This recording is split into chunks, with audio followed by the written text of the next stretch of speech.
Muhammad bin Abdullah wa alihi wa ashabihi wa mawala wa jami'i awliya'illah wa ulama'illah, khususan sadatinal alawiyyin wa awliya'il kauni ajma'in. Summa ila rahman amara hadzal masjid mubarak, summa ila ruhi walidina wa walidikum wa amwatina wa amwatikum wa amwatil muslimina wal muslimat wal mu'minina wal mu'minat, khususan al-muallif hadzal kitab Imam Nawawi al-Bantani. Summa ila ruhi Syekh Ahmad Syafi'i Hazan wa ila ruhi Haji Ahmad Tabrani bin Haji Sa'id akhina fillah masala syekhuna wa matikal faqirazan anna allaha yatabashahu birrahmah wal maghfirah wa ila hadratin nabi Muhammadin sallallahu alaihi wasallam. Al-Fatihah.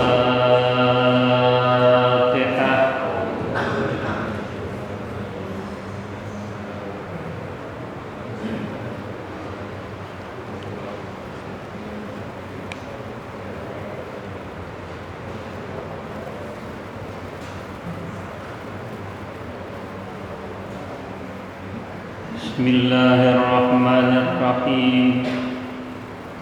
Alhamdulillahi rabbil alamin. Wassalatu wassalamu ala asyrafil anbiya wal mursalin, sayyidina wa syafi'ina wa habibina wa maulana Muhammadin wa ala alihi wa ashabihi ajma'in. Amma ba'du, fa inna asdaqal hadis kitabullahi ta'ala wa khairal hadi hadi Muhammadin sallallahu alaihi wasallam wa syarrul umuri muhdatsatuha wa kullu muhdatsatin bid'ah wa kullu bid'atin dhalalah. Wa bi sanadil muttasil ilal imamil muallif rahimahullahu ta'ala wa adama nafa'a bihi wa bi barakati ulumihi wa bikum fid daraini amin radhiyallahu anhu. Rabbi yassir wa la tu'assir, Rabbi tammim bi khair. Wal maqalatu tsaminatu an Utsman radhiyallahu anhu. Wajadtu halawatal ibadati fi arba'ati asya'. Awaluha fi adai faraidillah yasiriha wa asiriha, wasani fi ijtinabi maharimillah saghiriha wa kabiriha, wasalisu fil amri bil ma'ruf wa huwa kullu ma yahsunu fi syar'i wa ibtigha'u sawabillah wa huwa min aqil illati ala ma'luliha. Wa rabi'u fin nahyi 'anil munkari wa huwa ma laysa fihi ridallah ta'ala min qawlin aw fi'lin.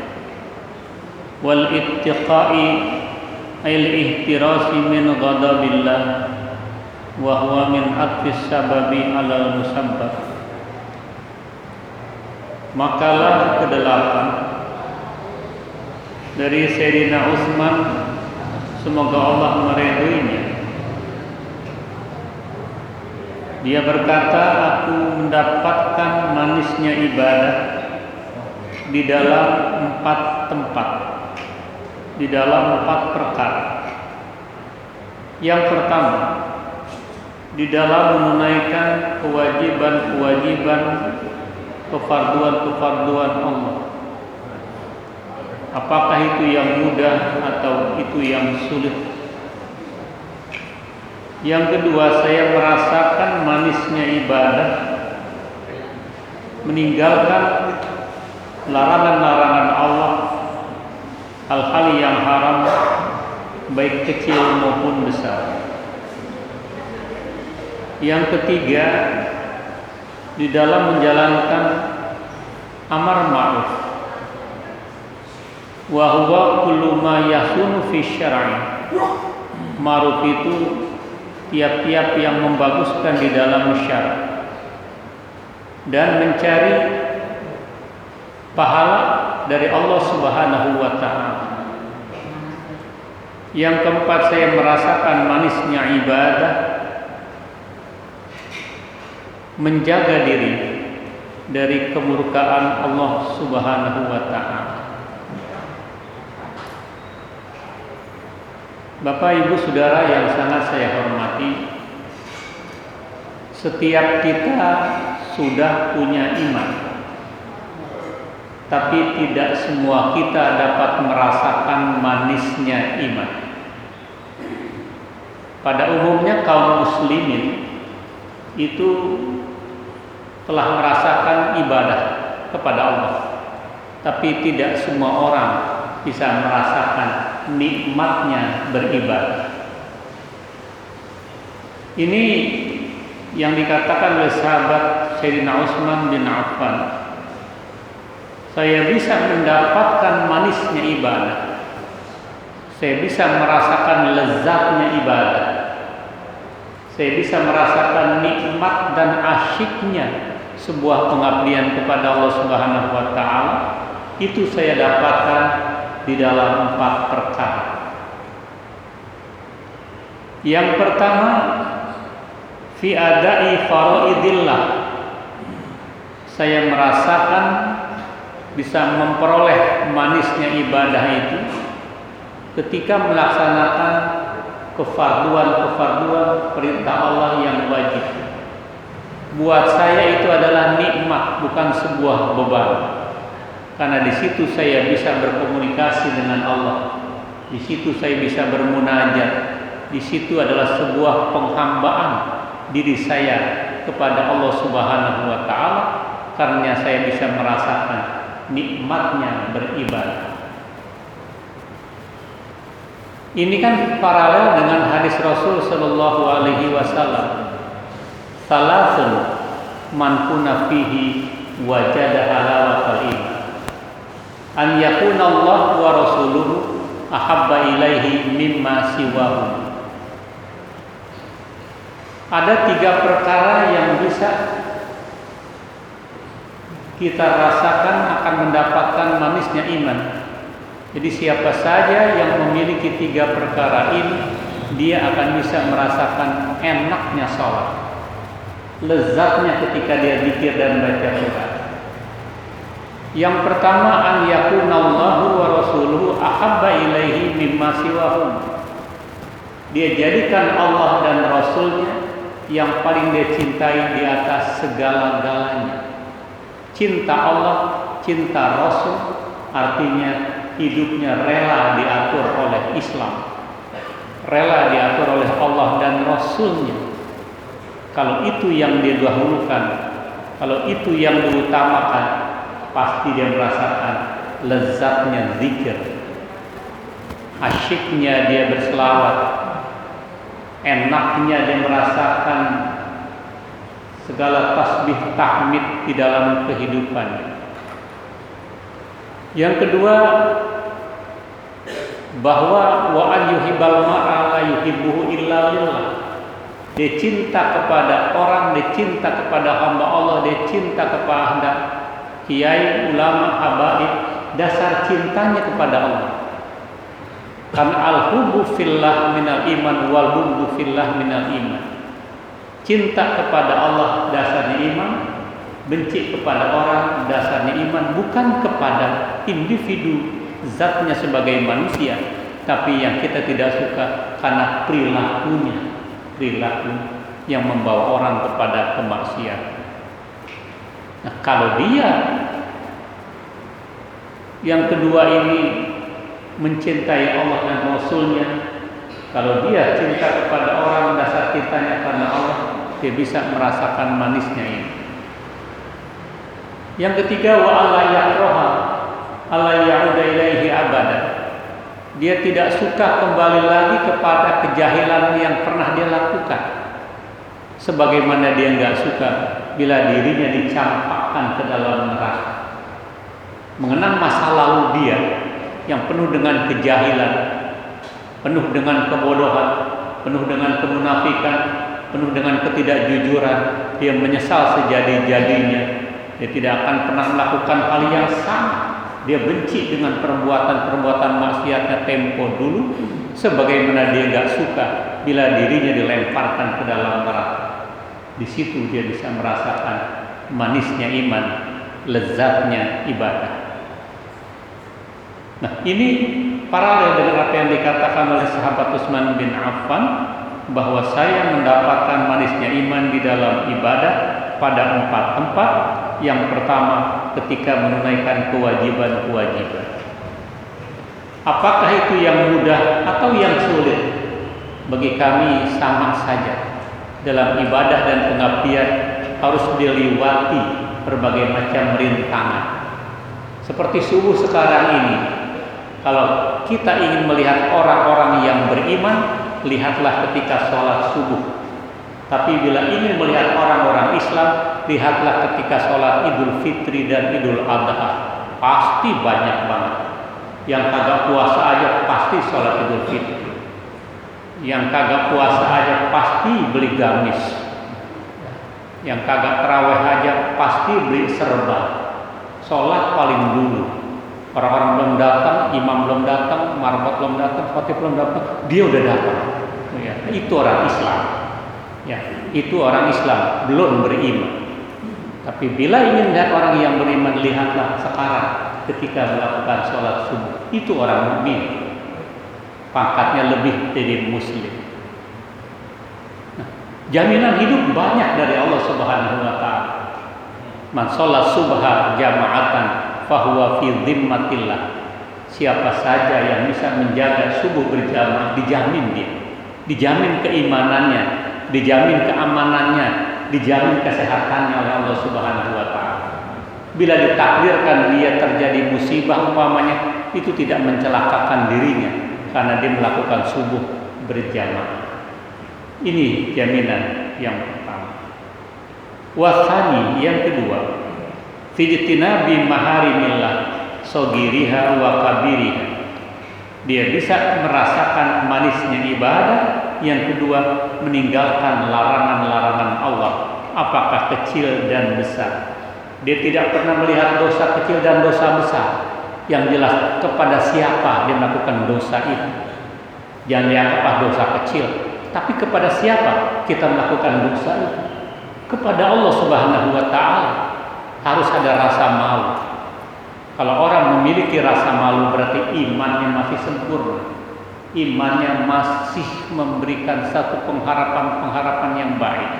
Tapi manakala sudah tidak ada rasa malunya, imannya lepas dalam kehidupannya. Ini, jadi jangan menganggap remeh, dosa kecil, dosa besar. Tidak. Tapi kepada siapa kita melakukan dosa itu? Kepada siapa kita melakukan kemaksiatan itu? Malulah kita kepada Allah.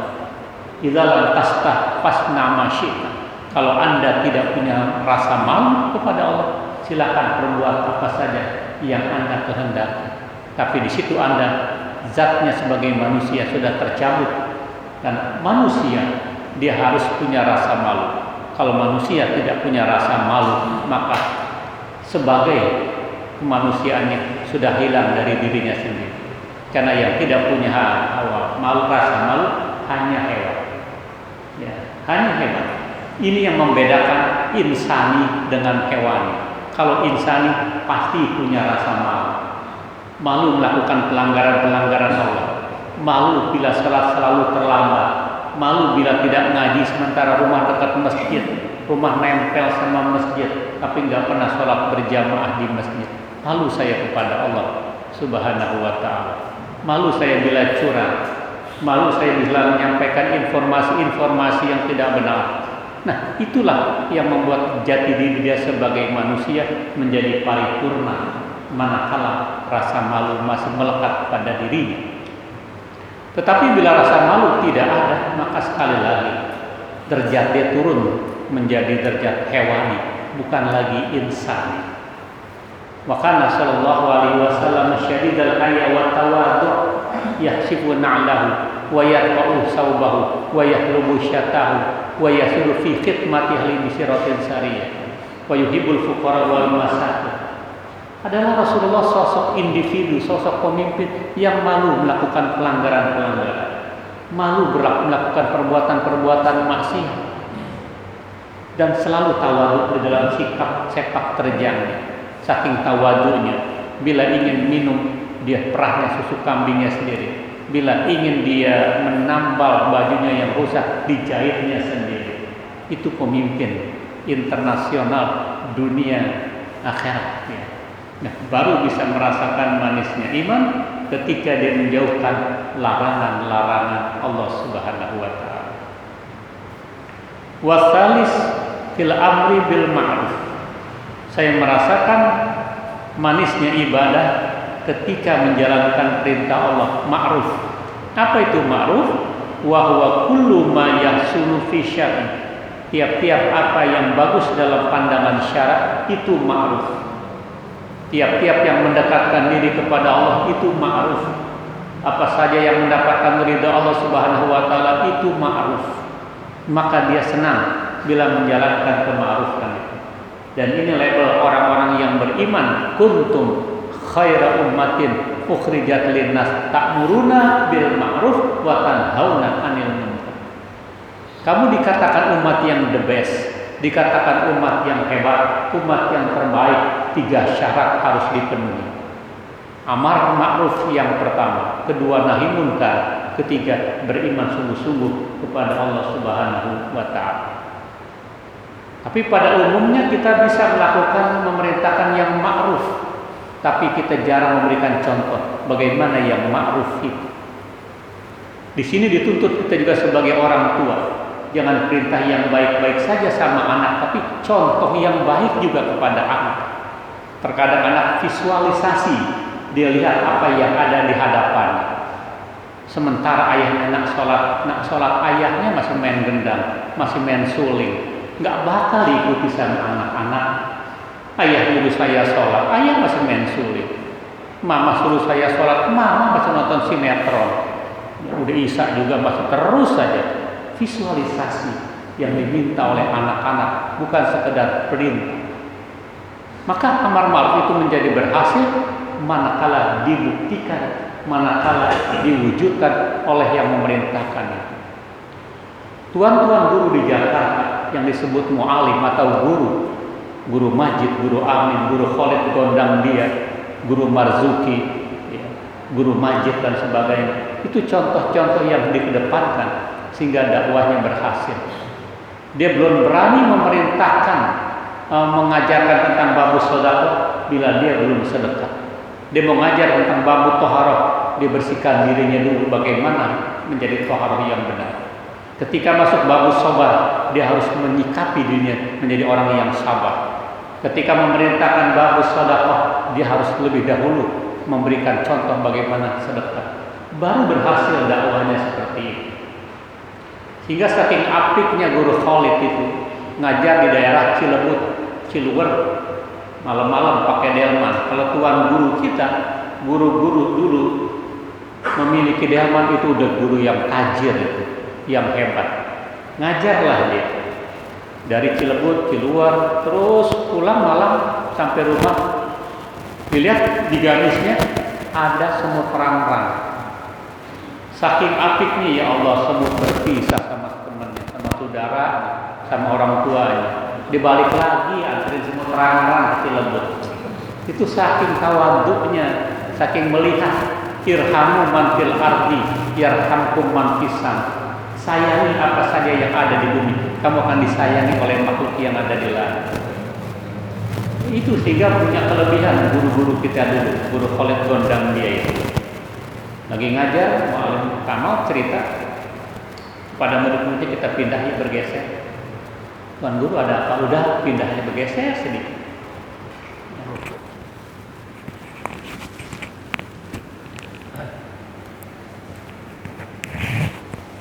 Ketika bergeser sedikit, murid pindah, guru pindah, satu ambruk bangunan. Sudah ada firasat.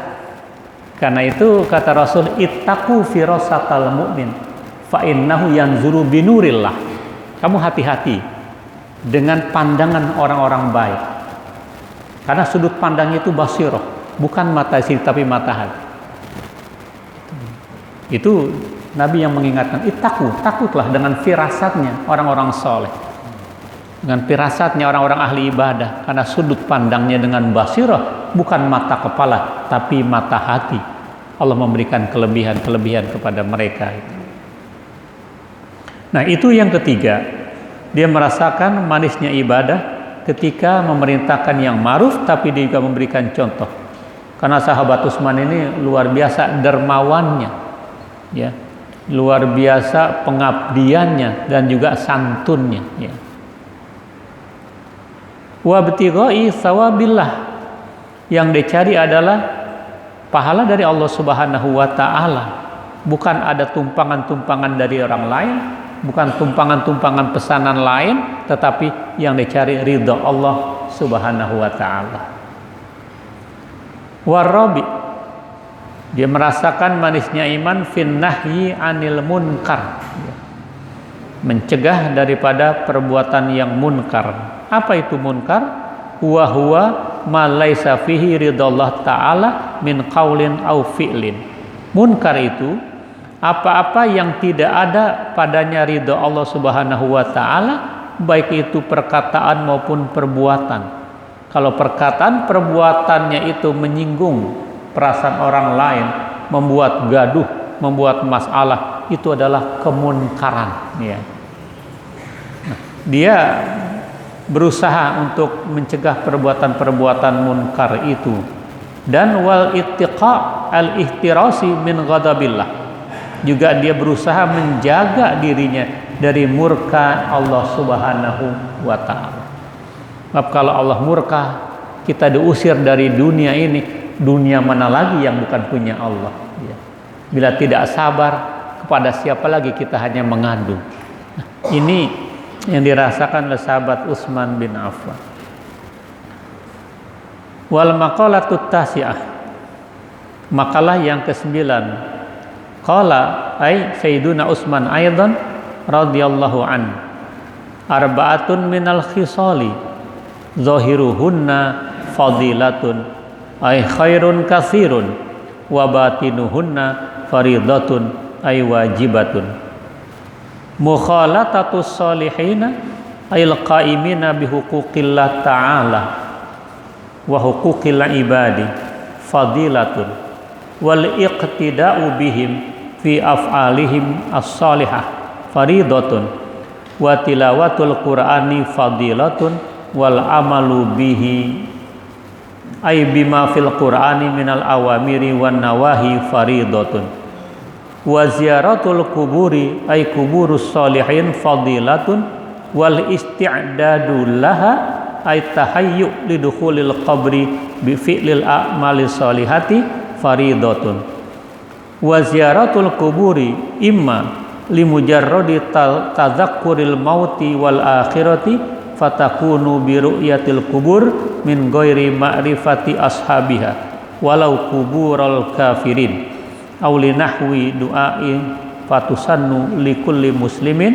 aw li tabarruki fatusannu li ahlil khairi aw li adai haqqi kasadiqin wa walidin wa iyadatul maridi fadilatun wa ittikhadul wasiyati faridatun.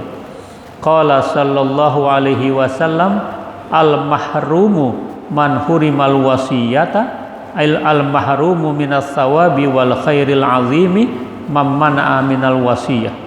Rawahu Ibnu Majah an Anasin. Wa qala sallallahu alaihi wasallam man mata ala wasiyatin mata ala sabilin wa sunnatin wa tuqa wa syahadatin wa mata maghfuran lahu. Makalah ke-9 juga dari Sayyidina Utsman, semoga Allah meridhoinya. Ada 4 perkara zahiruhunna, secara lahiriah tampak itu adalah keutamaan, fadilah.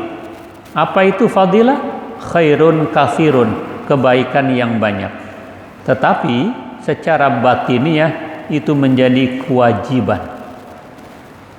Pertama, mukhalatatus sholihin, bergaul dengan orang-orang yang soleh, berintegrasi dengan orang-orang yang soleh. Siapa orang yang soleh? Al-qaimina bihuquqillah ta'ala wa huquqi ibad. Orang soleh itu adalah menegakkan hak-hak dia dengan Allah dan hak-hak dengan manusia. Itu soleh. Dua sisi yang dia lakukan itu untuk dicap dia sebagai orang yang soleh. Dia menjaga hak-hak dengan Allah, pengabdian kepada Allah, munajat kepada Allah, tawakal kepada Allah, takarub kepada Allah. Tapi dengan masyarakat, dengan tetangga, dengan manusia, dia juga bagus menjaga hak-hak seperti itu. Itu orang yang soleh. Artinya secara konkret, ada orang rajin ibadah dengan tahajudnya, dengan puasa sunnahnya, baca Qur'annya, dengan juga begitu wakafnya begitu banyak untuk kebaikan, tapi sama orang nggak akur, sama tetangga nggak akur. Beli rumah di sini punya musuh, beli rumah di sana punya musuh, ngontrak lagi punya musuh, ngontrak belah sono punya musuh. Jadilah kontraktor bermasalah. Nah, ini belum orang saleh ini. Dia hanya bagus kepada Allah, tapi nggak bagus kepada manusia. Belum saleh. Jadi definisi orang yang saleh, dia menjaga hak-hak dengan Allah, menjaga hak-hak dengan manusia. Jika ketika orang menilai, orang datang, nggak lihat kepada yang bersangkutan, lihat sama tetangganya, bagaimana keadaan dia. Oh, dia orang tajir, dia dermawan. Kebagusan itu yang muncul bukan dari dia, tapi dari orang lain.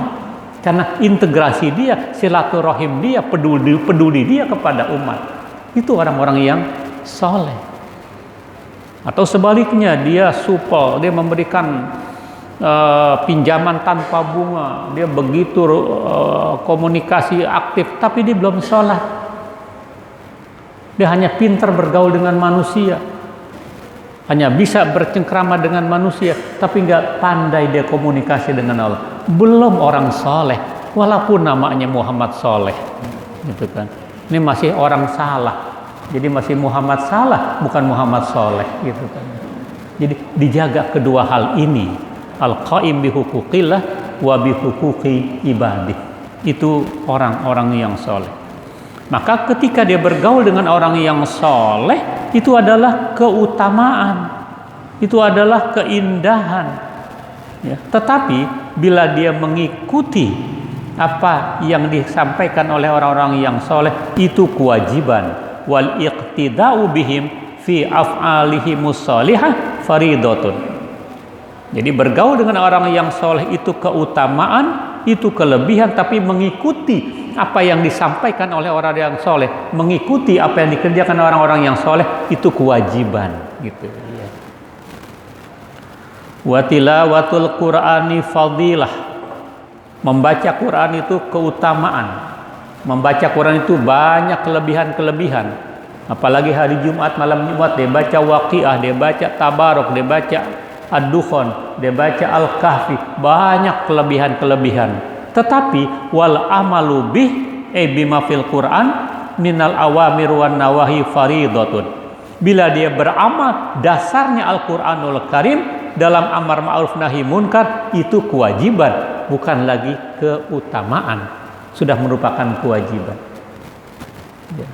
Nah, ini yang harus kita seimbang. Ada kelebihan, ada kewajiban.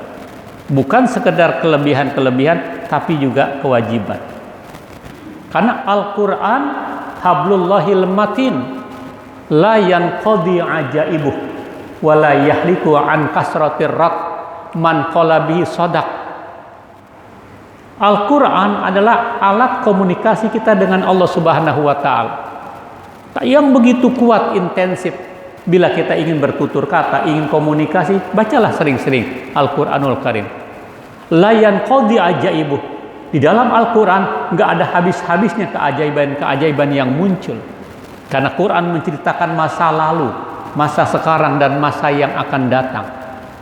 Quran memprediksi karena adalah kalam Allah yang belum terjadi menjadi terjadi. Itu Quran. Tapi kalau prediksi orang-orang yang dikatakan paranormal, kita jangan percaya 100%. Siapa yang datang kepada paranormal meyakini apa yang disampaikan oleh paranormal, sholatnya tidak diterima 40 hari. Man ata arrafan fasa'alahu an syai'in fasaddaqahu lam tuqbal sholatuhu arba'ina yauma. Siapa yang datang kepada orang pintar, dia menanyakan sesuatu, dijawab seperti dia yakini apa yang dijawab itu, sholatnya nggak diterima 40 hari. Ya, kalau 40 hari berapa waktu itu? Tetapi kalau prediksi Quran, Allah yang berfirman, kita yakinin itu akan terjadi. Idza zulzilatil ardu zilzalah, bila bumi digoncangkan sedunia dengan segoncang-goncangnya, harus kita yakin itu karena hari kiamat pasti datang. Nggak percaya menjadi kafir kita. Nah, itu. Jadi Al-Quran hablullahil matin la yanqadi ajaibuh wa la yahliku an kasratir rad. Tidak akan hancur Quran itu dengan dibaca berulang-ulang. Nggak ada kata bosan setiap hari kita baca Quran. Bahkan mendekatkan diri kita kepada Allah. Manusia pada umumnya ada titik jenuh. Sehobi apapun dia dengan sayur asam, kasih makan seminggu sekali atau tiap hari sayur asam, pasti gue bosan dengan sayur asam. Tiap hari sayur basi melulu. Orang dikasih sayur asam. Sehobi apapun, kalau tiap hari bosan juga. Tapi baca Quran setiap hari nggak ada kata bosan. Yang ada kenikmatan, yang ada kelezatan, karena dia sudah merasakan manisnya iman, lezatnya ibadah kepada Allah Subhanahu wa taala. Man qala bihi shadaq. Siapa yang bertutur kata dasarnya Quran, benar tuh omongannya itu, tidak hoax itu up to date, bisa dipertanggungjawabkan di sisi Allah Subhanahu wa taala. Wa man ittasama hudiya ila siratim mustaqim. Siapa yang berpegang teguh dengan Quran, dia berada dalam rel yang benar, dalam jalan yang lurus. Jadi yang namanya ulama itu seperti kemudi kereta api, sudah ada relnya, dia nggak sembarangan ngomong, nggak sembarangan berhenti. Ya, kalau orang sembarangan ngomong, sembarangan berhenti, ini kan maaf ya, nggak nyebut orang, kayak supir bajai, mau berhenti sembarangan aja, belok kagak ngasih sen lagi, kapan aja dia mau berhenti, kapan dia mau jalan, kapan dia mau markir, belok kagak pakai sen lagi, ya berbahaya kalau pemimpin kayak gitu. Jadilah masinis yang pas pada pemberhentiannya, caranya jelas Quran dan hadis seperti itu. Ya. Jadi nggak sembarangan kayak supir, nggak semuanya sih, nggak semua supir bajai kayak gitu kan. Lagi bajai nggak ada sekarang udah kan, ya. Yang ada BBG gitu.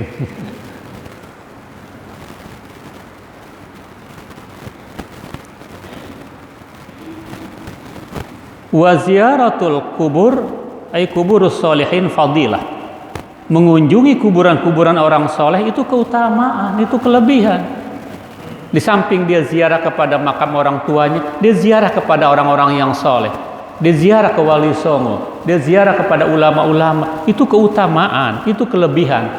Mengingatkan perjuangan dia dulu, mengingatkan kita juga begitu cintanya. Bukan kita minta sama kuburan, ini rasa cinta kita minta sama Allah. Tapi Allah pasti akan memberikan karomah, Allah memberikan apa yang kita minta. Bukan kepada kuburan. Itu kelebihan kalau kita ziarah ke kuburan-kuburan. Nah, tetapi wal isti'dad laha at-tahayyu lidukhulil qabri bi fi'lil a'mali shalihah faridatun. Bila kita mempersiapkan diri untuk masuk ke lubang kubur dengan amal-amal yang soleh, itu kewajiban. Jadi ziarah kuburnya kelebihan, tapi kita mempersiapkan untuk masuk kubur setelah kita mempelajari, setelah kita ibrah dengan yang kita kunjungi itu, kita persiapkan diri. Itu kewajiban. Ya, kewajiban untuk mempersiapkan itu. Karena man dakhalal qabra bila zadin faqa'annama raqibal bahra bila safinatin.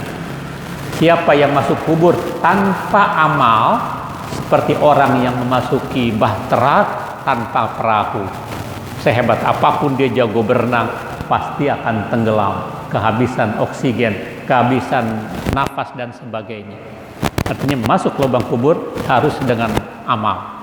Atau zawadu fa inna khairaz zadi taqwa. Berbekalah kamu sebaik-baik bekal takwa kepada Allah Subhanahu wa taala.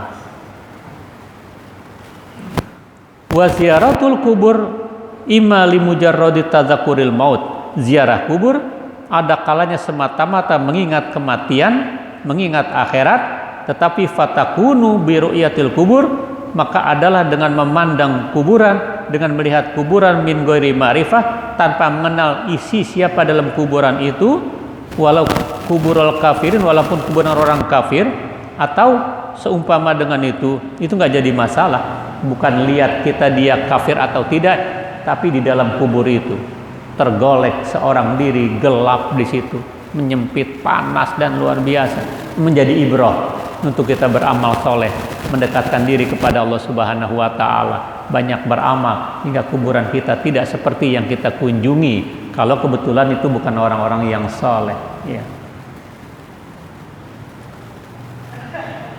Atau seumpamanya, maka dia berdoa, maka disunatkan bagi tiap-tiap muslim untuk mengambil berkah, disunatkan kepada ahli khair, orang-orang yang baik.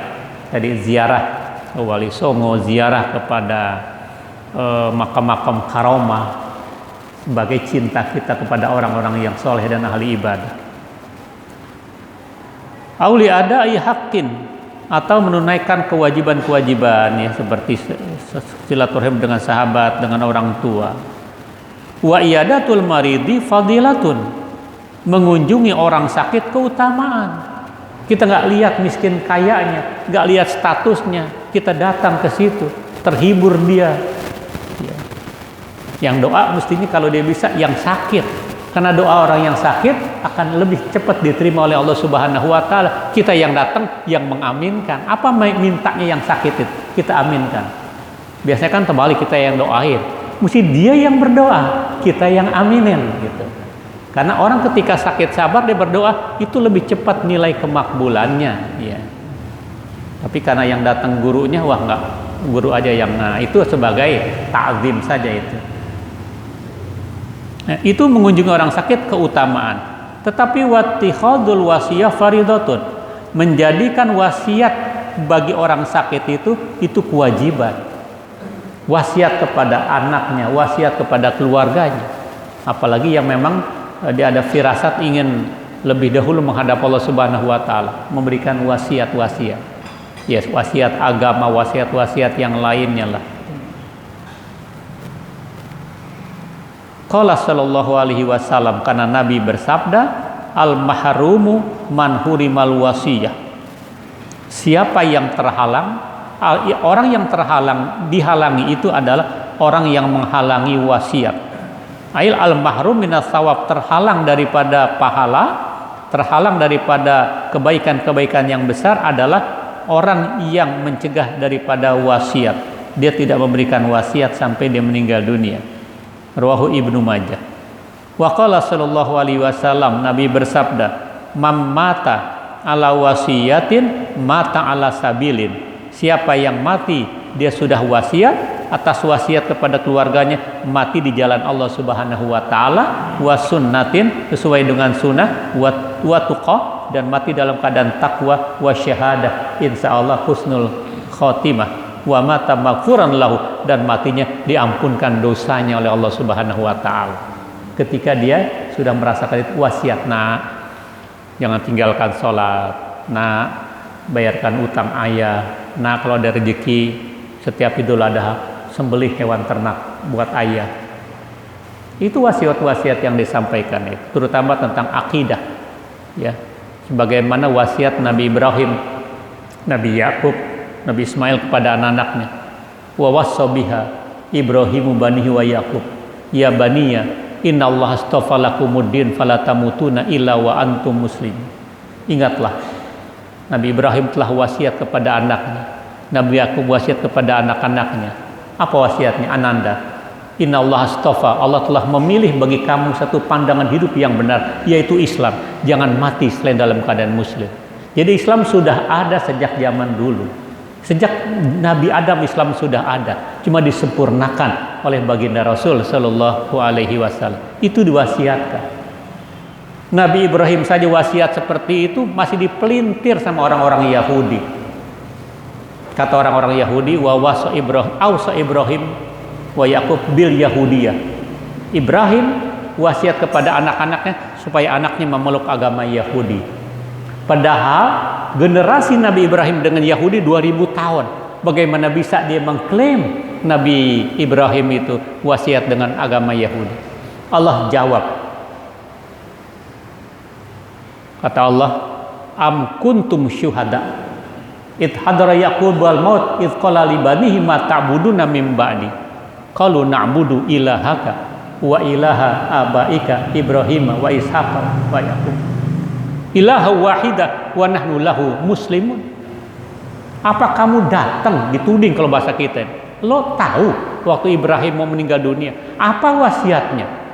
Enak aja nggak sembarangan kata Ibrahim wasiat dengan agama Yahudi kepada anak-anaknya. Tidak, ini pesan Nabi Ibrahim, ma ta'buduna min ba'di, ananda, apa yang kamu sembah bila ayah meninggal dunia nanti, bila ayah sudah tidak ada? Qalu, mereka menjawab, na'budu ilahaka wa ilaha abaika Ibrahim wa Ishaq wa Ismail ilaha wahida wa nahnu lahu muslimun. Ayah nggak perlu khawatir, anak-anak ayah kami akan menyembah Allah Subhanahu wa taala, Tuhannya Ismail, Tuhannya Ibrahim, Tuhannya Yakub, Tuhan yang satu, kami semuanya muslim. Itu anak-anak yang soleh. Maka sekarang tidak cukup cerdas tapi soleh, ya. Keterpaduan antara anak cerdas dengan anak yang soleh. Kalau anak cerdas sekedar mengandalkan keilmuannya tapi tidak melihat nilai-nilai ibadahnya, tidak melihat nilai-nilai keimanannya. Ini keterpaduan, sinkronisasi antara kecerdasan dengan kesolehan menjadi satu. Ini jadi begitu indahnya mengunjungi orang yang sakit, tetapi menjadikan wasiat buat orang yang sakit itu menjadi kewajiban, bukan kelebihan. Karena siapa yang mati atas wasiat kepada keluarganya, mati di jalan Allah, wa sunnatin, di jalan sunnah Rasul, wa tuqa, dalam keadaan takwa, wa syahadah, dalam keadaan syahid, wa mata maghfuran lahu, dan mati yang diampuni oleh Allah Subhanahu wa taala. Ya, saya kira ini semoga ada manfaatnya. Semoga Allah memberikan kekuatan iman kepada kita, ya kita bisa merasakan lezat dan manisnya ibadah. Kita asyik baca Quran, kita tidak bosan baca Quran, dan juga zikir menjadi bagian yang tak terpisahkan dari kehidupan kita. Wallahu a'lam bissawab. Ada rujukan nggak kalau kita ziarah ke kubur orang kafir? Misalnya orang tua kita nggak meninggal kan nggak masuk Islam. Kira-kira apa yang kita lakukan kalau ziarahnya? Ya, yang kita lakukan mengambil ibrah buat diri kita saja. Jadi tidak lagi didoain yang bersangkutan karena sudah terpisah. Tapi mengambil pelajaran bagi kita bahwa begini kasihannya kalau orang mati lain agama, kalau mati tidak membawa keimanan yang benar. Buat ibrah buat kita saja. Tidak ada manfaat buat yang mati karena sudah selesai dia dengan tugasnya di dunia ini. Kita amat menyayangkan supaya kita tidak seperti ini. Itu jadi ibrah buat yang berkunjung gitu. Ya. Gak bisa kecuali masih hidup kita bisa doain, ya Rabb bukakan mata hatinya. Dia juga hambamu ya Allah, boleh. Tapi kalau sudah mati udah nggak ada lagi Rabbana atina fid dunya hasanah gitu. Jadi ibrah aja. Kebalikannya pertanyaannya. Mungkin ada anak kita, sampai hari ini belum tertarik untuk masjid, untuk mengaji, untuk berbuat baik. Ada apa itu?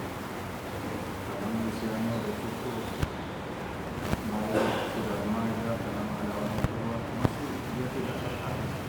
Begitu banyak kuburan, begitu banyak orang. Sekarang ada di tangannya sudah begitu hebatnya teknologi sudah bisa menghentikan. Tapi kenapa masih berada di luar, tidak mau? Ya. Taufik itu begitu mahal harganya. Kalau hidayat banyak, dia mendapatkan hidayat, kepengen ke masjid, pengen sholat, tapi belum sholat. Nah, taufiknya belum dapat, baru hidayatnya doang.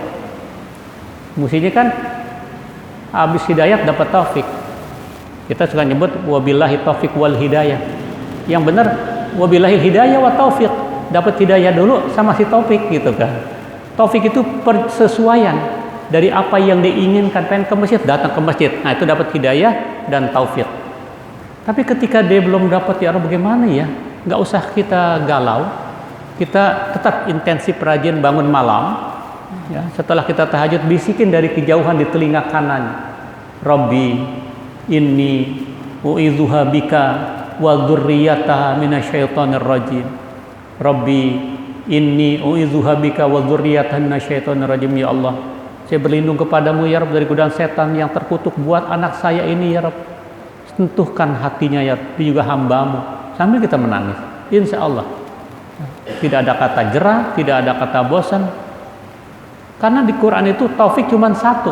Wa ma taufiqi illa billah alaihi tawakkaltu wa ilaihi unib. Kalau hidayah banyak, taufik cuma satu gitu. Maka yang kita minta hidayah dan taufik. Taufik wal hidayah.